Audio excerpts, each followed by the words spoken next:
Olá, pessoal. Vamos continuar nosso estudo sobre a transição demográfica. Nós já vimos o que aconteceu na fase 1 e 2, ou seja, aquele crescimento pequeno devido à alta natalidade e à alta mortalidade. Depois um crescimento muito grande, tá? Que vamos chamar também de baby boom, a explosão demográfica, ou seja, uma natalidade muito alta e uma mortalidade muito baixa. Agora nós temos que estudar as fases 3 e 4, nas quais acontece o quê? A queda da mortalidade continua, só que ela vem acompanhada agora de uma queda de natalidade. E é isso que vai mudar o perfil de crescimento da população. O que gera a queda da natalidade? Vamos pensar.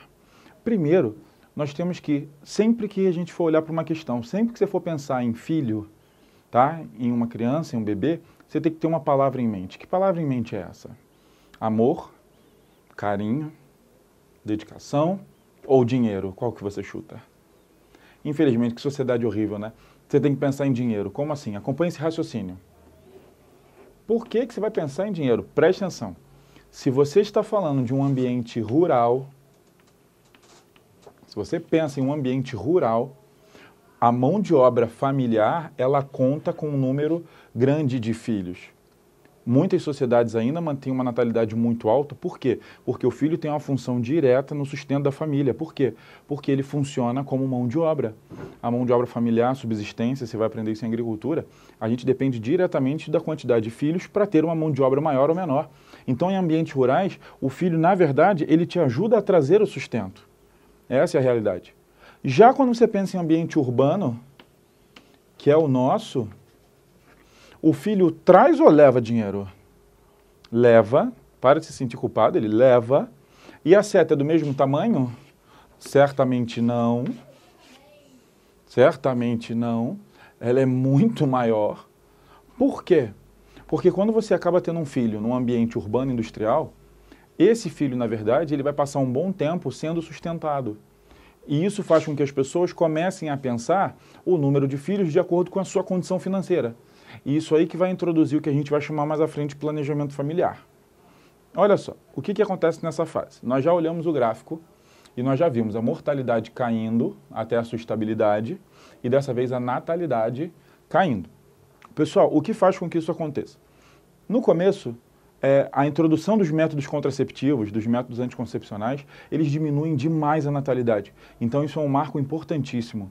E muitos países aumentaram a distribuição de métodos contraceptivos justamente para travar a natalidade. Isso é muito importante. Além disso, a inserção da mulher no mercado de trabalho, a queda desse preconceito, a queda da barreira, a mulher conquistando o seu espaço, ela naturalmente passou a se dedicar mais ao trabalho do que antes, quando ela ficava em casa. E essa evolução na sociedade, ela traz consequências na natalidade. Isso é uma razão óbvia. Por quê? Devido até a essa estrutura machista que o mundo se desenvolveu, devido a esse período onde o controle econômico, o controle do poder político estava na mão dos homens, as mulheres tiveram que correr muito atrás do prejuízo. Hoje, o que acontece? Os cargos mais importantes ainda são ocupados por homens, mas o aumento da presença feminina, ele é fatal.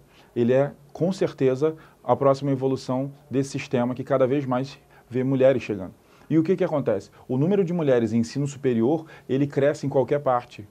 Os países mais desenvolvidos já contam com muitas mulheres no ensino superior. Quando você olha para o Brasil hoje, o número de mulheres em faculdades aumenta muito. E você fala assim, por que isso? Porque na nossa sociedade cada vez mais competitiva, você se enquadrar como mão de obra qualificada é fundamental. E as mulheres elas estão partindo com tudo para ocupar os cargos em faculdades. E se fala, e o que isso interfere na população? É simples. Quanto mais tempo a pessoa precisa se preparar para o mercado de trabalho, quanto mais tempo essa pessoa estuda, quanto mais tempo ela fica nesse foco profissional, mais tarde ela tende a ter filhos e se casar. E aí a gente vai chamar isso também de casamento tardio, e a gente vai acompanhar isso com uma queda da natalidade e, junto, uma queda da fecundidade. Cuidado para não confundir, a fecundidade seria o número de filhos por mulher em idade ativa. Por quê?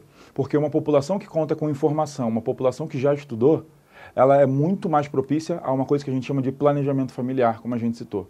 O que seria isso? Todo mundo já tem em mente o custo de um filho, o custo de trazê-lo para essa sociedade hoje extremamente capitalista, cada vez mais cara, que conta com inflações crescentes, e a pessoa acaba já pensando quantos filhos ela pensa em ter. Esse número já foi de 4 filhos, já foi de 3 filhos, muitos ainda pensam em 2 filhos, só que hoje, se você parar para pensar, muitas pessoas já falam que vão ter um filho, e já é possível observar alguns casos de pessoas que falam que não terei filho. E isso já começa a ser um problema latente. Isso cresce principalmente nas cidades mais caras, nas cidades mais ricas. Então essa fase, ela está fazendo com que a natalidade diminua muito, até o ponto de quê?